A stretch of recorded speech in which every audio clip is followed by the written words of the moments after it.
నమస్కారం అందరికీ. నేను మీ Rajeshwari. Welcome to my channel. ఈరోజు మనం చెప్పుకునే టాపిక్ ఏమిటంటే ప్రీ రైటింగ్ స్ట్రోక్స్. ఈ ప్రీ రైటింగ్ స్ట్రోక్స్ అనేవి నర్సరీ పిల్లలకి, ఎల్కేజీ పిల్లలకి, యూకేజీ పిల్లలకి నేర్పించడం జరుగుతుంది. ఈ ప్రీ రైటింగ్ స్ట్రోక్స్ నేర్పించిన తర్వాతే నర్సరీ, ఎల్కేజీ, యూకేజీ పిల్లలకి ఏబిసిడీలు నేర్పించడం అనేది జరుగుతుంది. ఈరోజు మనం నర్సరీ, ఎల్కేజీ, యూకేజీ పిల్లలకు చెప్పే ప్రీ రైటింగ్ స్ట్రోక్స్ అనేది తెలుసుకుందాం. మొదటిగా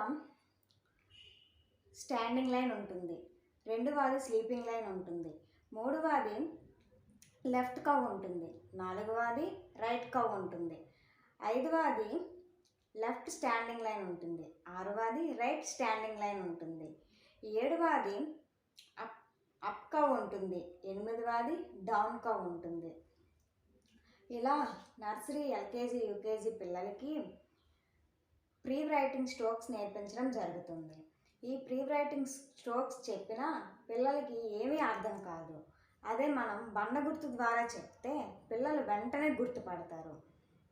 అంటే స్టాండింగ్ లైన్, అదే ఇలా ఉంటే స్లీపింగ్ లైన్, అదే ఇలా ఈ షేప్లో ఉంటే లెఫ్ట్ కవ్ అవుతుంది, అదే ఈ షేప్లో ఉంటే రైట్ కవ్, అదే ఇలా ఉంటే లెఫ్ట్ స్టాండింగ్ లైన్ ఉంటుంది, ఇలా ఉంటే రైట్ స్టాండింగ్ లైన్ అవుతుంది, ఇలా ఉంటే ఈ ఆకారంలో ఉంటే అప్ కవ్ అవుతుంది, అదే ఇలా ఉంటే దాన్ని డౌన్ కవ్ అంటారు.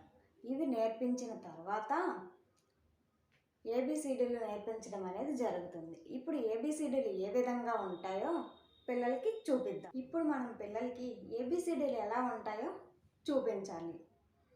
వీటిని ఏబిసిడీలు అంటారు. ఇవి క్యాపిటల్ ఏబిసిడీలు.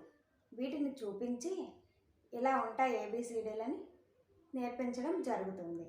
రేపటి క్లాసులో ప్రీ రైటింగ్ స్ట్రోక్స్ను ఉపయోగించి ఏబిసిడీలు ఎలా రాయాలో తెలుసుకుందాం.